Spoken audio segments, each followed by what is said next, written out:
And next, I guess on the list, I'm going to be heading up here, and I have a series called Okitsura, also known as, which is short for Okinawaで好きになった子はが方言好きで辛すぎる, also known as Okitsura. I fell in love with an Okinawan girl, but I just wish I knew what she was saying. So this is a manga original. Um, as you can tell, the theme is about Okinawa girls and Okinawa stuff. And I like these sorts of premises, Oh, although I did not necessarily give. Yeah. Spy, I think you should need to preface first. What's the difference between Okinawa and Osakan accent-wise? Because we know the A Osakans, as lot. with the Texas, we know the Osakans have the Texan accent, right? Do Okinawans have like the Midwestern accent? Where are we going with Yeah, this? they sound like Fargo. I think it's like uh, Okinawa's up it's north, kind right? of Okinawa. Yeah, No, Okinawa is north. no, Okinawa should be Is it south. west? Oh, Okinawa is why? south. What is South, Osaka up southwest. north? Osaka, no, Osaka is West Japan.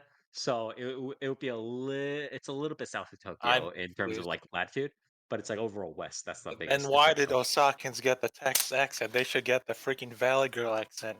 God damn it, Well, sometimes Azumagadayo, it you've is ruined it. no. Well, I mean, my personal opinion, I think the whole like always equating Osaka, that sort of like Western accent, Western Japan accent to um Texan is a little bit overselling it. I generally agree with the interpretation that it's more of like a Midwestern accent, but in either case, it doesn't really.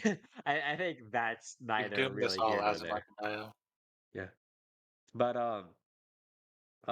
anyways, there in terms of difference between the accents, I think Osaka band, Kyoto band, stuff like that, they have a little bit more of like an actual like difference in tones, and obviously they have their slight differences. But I think in terms of like how they use different words or like whatever, um, like that being like "nayene" or like "yade" or like "homma" or whatever stuff like that.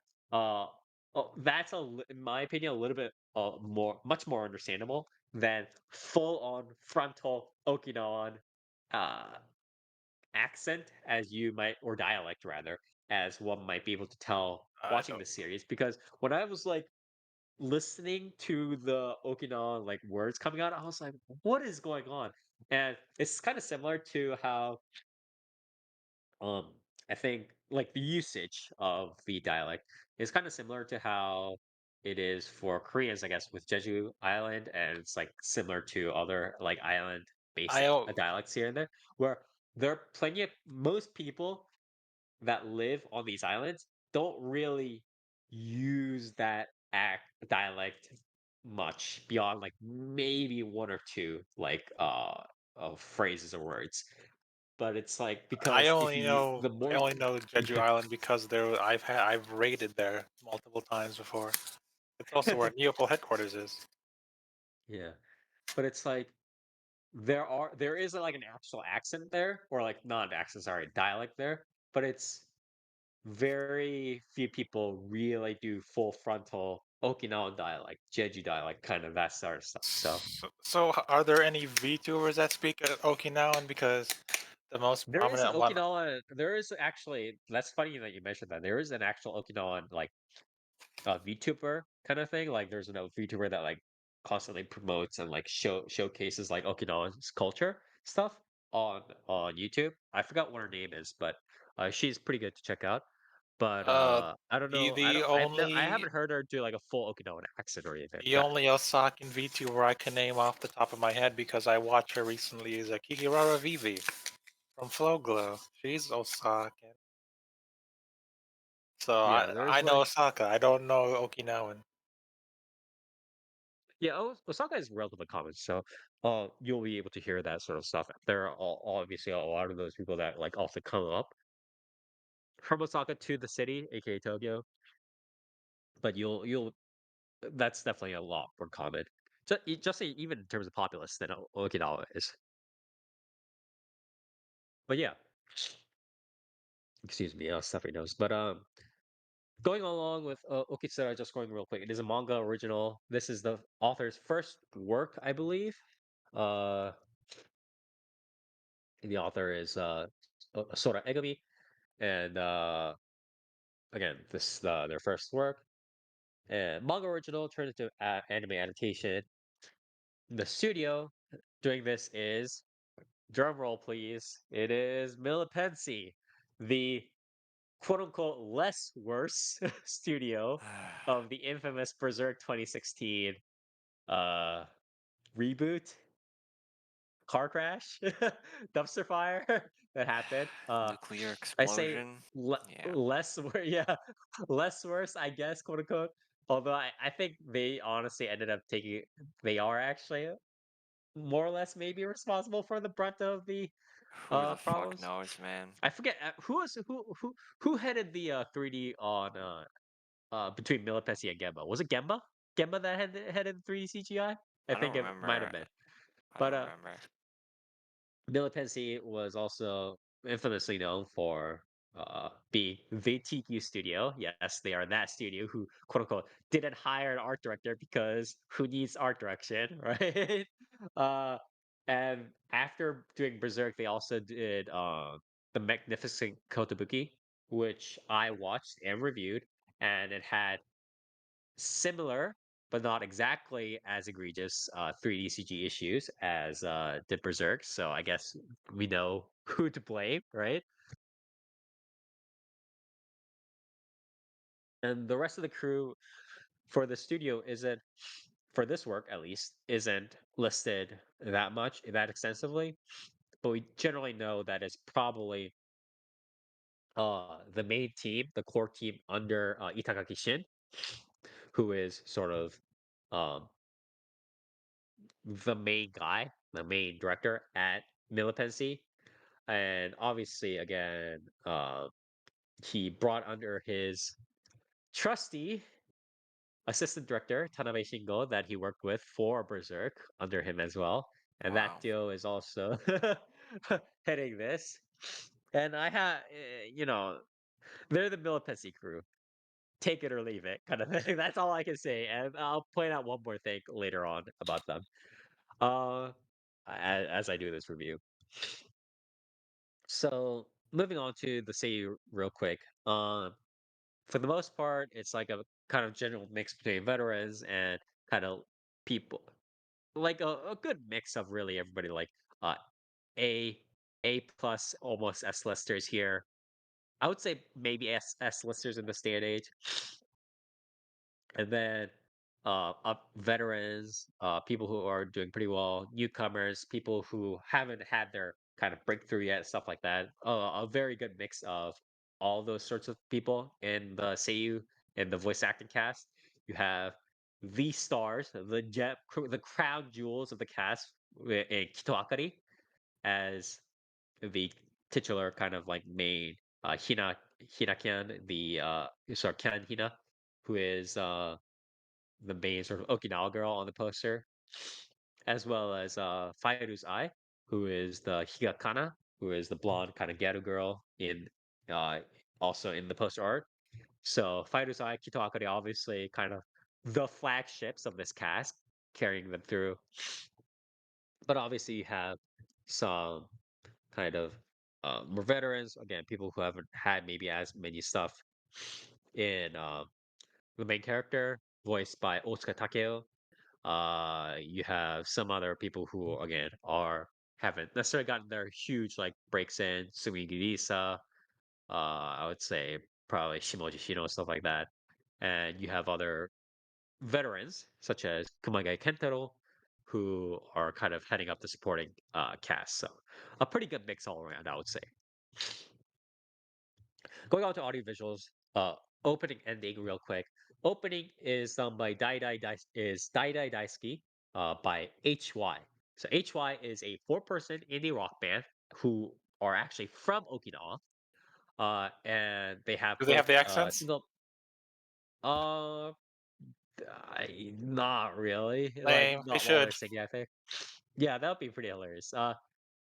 They have both a single male and a single female vocal, so they usually use both in their tracks. I think the vocals are fine, and they use the traditional instruments are nice, and they're kind of mixing was all right. But I feel like the overall composition, like the direction that it went, the opening, was forced to be a lot more fitted to be just like a very standard anime song opening than what the band sort of traditionally performs. So I don't know whether they did it because they got into it. They're like, "Oh, this is anime. We got to make it like anime song opening," or whatever it happened. But I feel like it didn't really fit like what they usually do, um, which is a little bit unfortunate. The endings are just standard, like slow pace and a song pop ballad endings sung by the kind of respective voice actresses of the heroines. So by Kito Akari for one and Fairuzai for the other one. It's very nondescript. There's nothing to see there. The overall OST and the BGM is nondescript as well. The overall visuals are okay, which is points thumbs up for Militesi. That's Wow. already passing them in the bar. Their static frames and main character designs are fine, but I feel like there are some parts where the animation speed and like the movements between keyframes, so essentially like how the in between frames are, right, are very wonky. So they'll like lurch in between like animations a lot. So especially when characters are like waving their hands or shaking their bodies, and it's not for like a specific animation effect. This is like the standard how the animation style is. It's not for like a comedic effect or anything like that. So that's it, it keeps throwing me off. It's like and it's like their in between frames need to work. And this is sort of how do I say this? One of the signature quote unquote wonky parts of the Militancy crew. We could see stuff like this a lot happening in, say, TQ, right? In their 2D works. And I'm just glad that their how do I say this? Their 3D finesse, their 3D excellence didn't come into play here in Okinawa Girls. Because if I had to suffer through Militancy 3D or whatever 3D subcontractors that they hired to help out with fucking Okinawa girls and I had to watch that, I would have gone crazy. I would throw my laptop out the window, out the veranda, right there, into the winter storm. Um, You're just a hater, dude. yeah, you don't get it, bro. I don't know what to say. I think it's an above average job for what Militancy usually does, but there are some issues still that I think would probably get minus points if it was other studios. So that's what I'll say for that. The overall story, it's pretty much right in the name. You have a dude that's like uh in Okinawa. He moved to Okinawa from Tokyo. He doesn't get anything. He doesn't really get the Okinawan like dialect or anything like that. Uh, the main girl, Kian Hina, the brown hair girl, yeah, she speaks with an Okinawan dialect full on. She speaks with it so much that like the main character can't understand her, but the main character still is in love with her. So he tries to understand her like every day. Um, and then helping him to translate the Okinawan dialect is sort of like a Gato girl who is also prolific in translating Okinawan dialect to and helps the main character understand. But what the main character doesn't know is that this Gato girl is also in love, has a crush on the main character. So it's kind of like this situation where the girl who the main character isn't in love with has a crush on him, and the girl he does have a crush on is just like she's kind of she's not like an airhead, but she has like no idea what's going on in terms of like the love and like the relationships kind of stuff. So that's like the main kind of three cast, and the general format of the series kind of is a very hyperactive, constant kind of cycling and recycling of a the romantic romance subplot of the rom-com, not even yeah, rom-com subplot, if you can call it comedy. It's like the most stale, uh, standard, like, oh, I thought you liked me, but like this happened at the last moment. That sort of comedy, right? Uh, it's the rom-com subplot where the the uh the general format of like the shtick, right, goes the brown hair girl does something or says something to the main guy, obvious, and then the main guy's like, "Oh man, what the heck are you saying?" But like, man, I really like you. Like he has like the internal monologue, right? And it's like, "Oh man, I really like this girl, but I just can't understand what she's saying." And then the girl comes in, the ghetto girl, comes in and helps translate or helps explain this XYZ part of Okinawan culture to the main guy.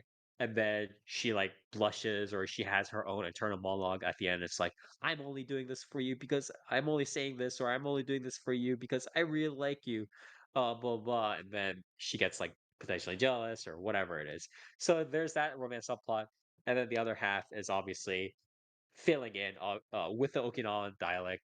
Whenever the girl says the brown hair girl, right? The main brown hair girl says stuff in an Okinawan dialect. There's actually Japanese subs on the bottom that help translate it into standard Japanese, which is helpful because I am not an encyclopedia on Okinawa dialect, so I have no idea what the heck is saying half the time. Although, like with some stuff in context, like I can understand. Oh, this must mean like when the girl was like Deji or whatever, right? Uh, 今日、what was it like, 今朝はデイジやな、デイジだったな, or something like that, right? I kind of assumed like, oh, Deiji probably means like Taihen or something like that, something similar along those lines. And I was right. Like when I actually Googled it, I was like, oh, this is what it is. Like with context clues, I could kind of make sense of it. But for the most part, I was like, I have no idea what is going on. Uh, Actually, how are the subtitles? Are they also uh, funny subtitles or is it regular subtitles? Let me see. That's a good question, actually. Because sometimes you get like funny subtitles with accents. Did you get those? No.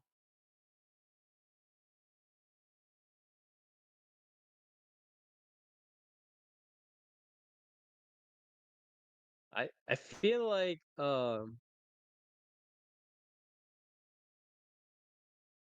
yeah, so what happens in the English subs is that when it's like a very weird balancing job that they try to do, where if the girl is just trying to if it's like a situation, if it's like a sketch where the Okinawan girl, the brown hair girl, is just saying stuff, and the whole point of the skit slash sketch is for the main guy to not understand, right? It's like this is gibberish, like I don't get it.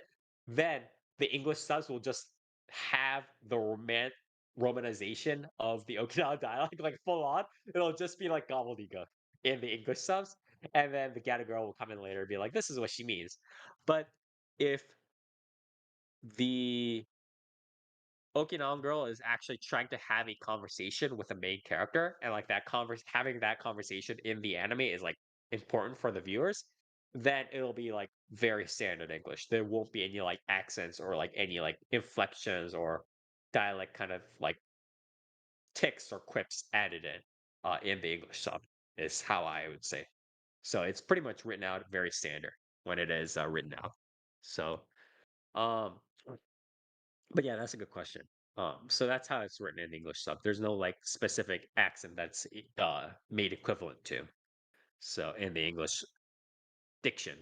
So, but yeah, so half of this is rom-com subplot. Half the other half is pretty much going through the paces with the like Okinawan dialect as well as like various things in Okinawan culture, right? Like the prevalence of the last name Higa in Okinawa and the Kyushu area, right? The Kyushu region. Uh, various kind of like uh kind of shamanist, whatever kind of traditional things that are more common in Okinawa or that are things in Okinawa. So this is honestly like that sort of thing is exactly what I wanted from the Hokkaido ghetto stuff because again, the whole point of these Hokkaido ghetto, Okinawa, whatever, right, girls, stuff like that, Okitsura, is not the Garu or the Ronkom subplot. It's the fact that it's Hokkaido culture, but I'm also getting like a smidgen, a topping, a dollop of like Garu Romcom on top, right? But you can't have the Garu Romcom be like the main thing, and then like maybe mention Hokkaido or Okinawa every once in a while. That just doesn't work. And I feel like Hokkaido with excuse me, uh, with like Hokkaido Garu, they completely missed the point and they all in on the Ronkom subplot instead of focusing on the Hokkaido culture, and that was not good.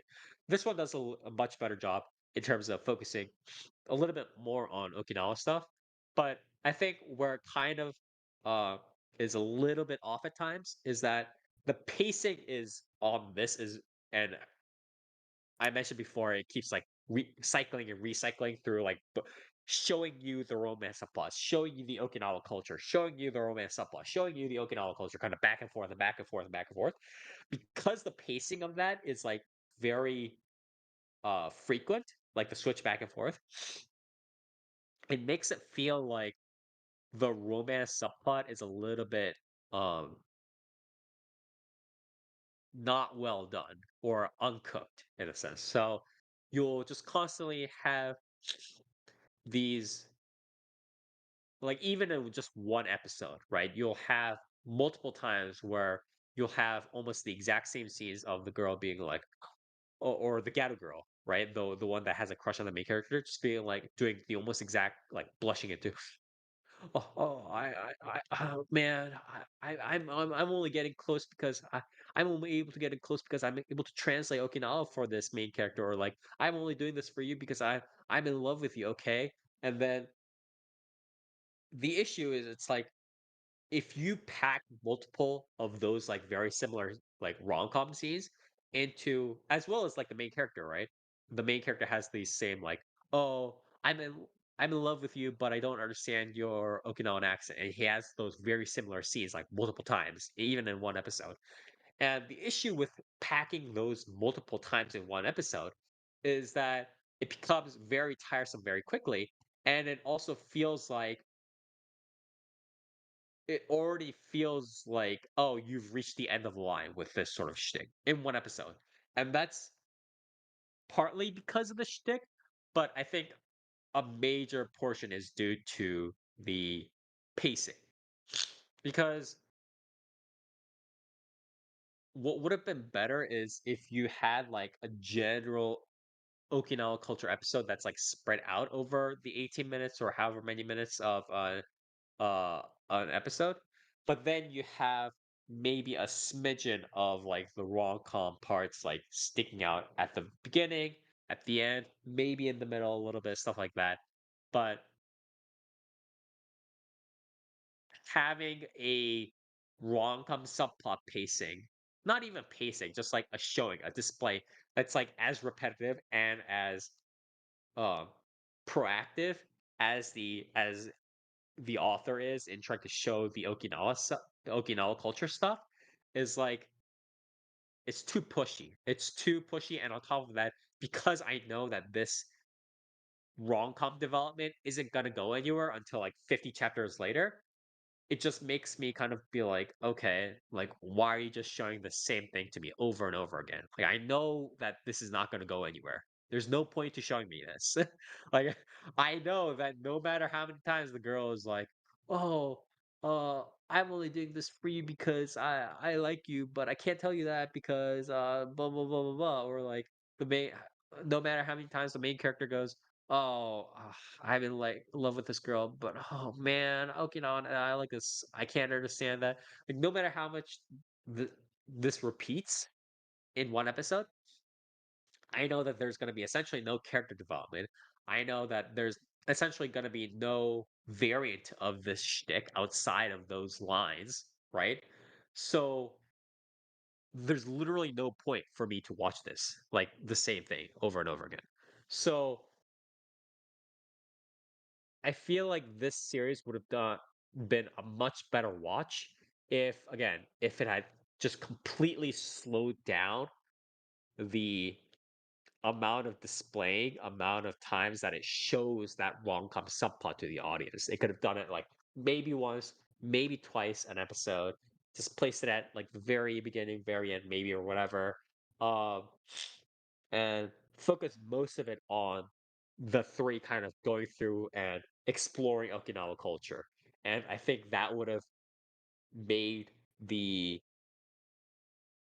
rom-com subplots seem a little bit more healthy narrative-wise, a little bit more smooth narrative-wise, and then it would still have a lot of that, like again, oh, this is what Okinawan dialect is like, this is what Okinawan culture is like, which is the main value of the series. Again, the main value of these series is not the rom-com, whatever, like Garu, basic level one ass rom-com subplot, right? Like, oh, I like this girl, but then this other girl likes me secretly.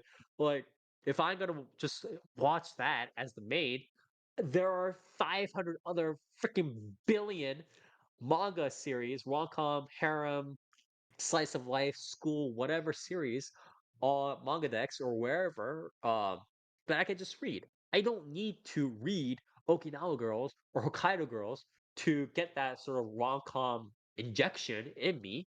I can have those other series and they'll probably be of higher quality than this is. No, the value adder in these series is the Okinawa part, is the Hokkaido part, is the regional telling. It's the viewers trying to nerd out over these like or rather the author being a nerd and telling us non-nerds about these various parts of the culture. So I don't get why there's so much of this. Well, I know why. I the authors in both these cases kind of assume, oh, um, the viewers are stupid as fuck. So unless we put enough, if we don't put enough girls blushing on the screen, we're just not going to get views. And to a certain extent, that is true. And like that's part of why it's not, Hokkaido men just romping around in the snow. It's Hokkaido ghettos romping around in the snow. It's not Okinawa burly men with the tied up like cut, right? The ponytail cut, not the like the Akuma hairstyle, right? Um, it's not that, but it's the Okinawa ghettos, right? That are getting an anime adaptation. Again, to some extent, this is true, but at some point, you have to tell us, you have to focus properly on the Okinawa and Hokkaido aspects, the regional otaku nerd aspects of it, and not try to sell the viewers so much on this mid ass fucking 3 person character development is going nowhere.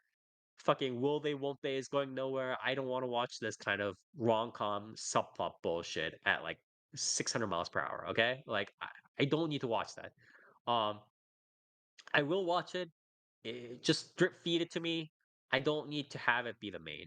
Okay, so that's sort of how I feel about these series. I think Okinawa again, Okitsura does a much better job than Hokkaido, but at the end of the day, I think it still has a little bit of point where it's kind of iffy on trying to sell the Gato part, the rom-com subplot of it too much. So, if it just slowed that down a lot, if it slowed down the pacing of that a lot, and stop being like, oh, here's rom-com subplot, you want to see it? Oh, here's the girl blushing, do you want to see it? Oh, here's the main character being like, oh, I'm embarrassed to admit that I don't understand Okinawan dialect in front of the girl. I like, oh, you want to see that? You want to see this? If it stopped doing that as much, I think it'll be twice the series that it is. So, um, that's sort of my overall view on Okitsura. Uh, but yeah, I think I will overall give it a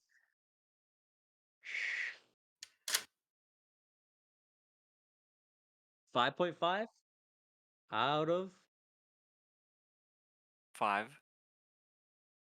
5 out of 5, yeah. 5.5 out of 5.5 as well. Then it's like, I don't, I, I don't know whether I want to give it an overall negative rating, or like below average rating, and then bump it up to average for um having a good premise. Because yeah, I think I'll give it a 5. So I'll give it a 5 because I think overall, like the whole Okinawa situation aside, if we didn't if you remove like the Okinawa aspect of it for a second, right? And we just considered this like the meta structure of the series and how it's formed, as well as how the anime was produced, it would probably be below average. Let's be very real here. It'll be below average. Just the way Milipensi produced this, the animations are, I think, not really up to snuff. The audios, the OSTs are very nondescript. It's whatever. Um, the Romcom structures or whatever. But I think it gets that half point bump by having this Okinawa premise and telling us about it a little bit more from the original material. So I would probably give it a 5 out of 10. But yeah. Uh, so yeah, if you do want to watch it, please check it out. I think it does definitely have a lot more like actual regional trivia. Uh, than again Hokkaido, Geru, the Hokkaido Gals are super adorable. That series, the other series. But if you do want to check this out, this is known as Okinawa de suki ni natta ko ga Hougen sugite Tsurasugiru, also known as Okitsura. The English title, I believe, is Okitsura. I fell in love with an Okinawan girl, but I just wish I knew what she was saying. So please do check it out if you're interested.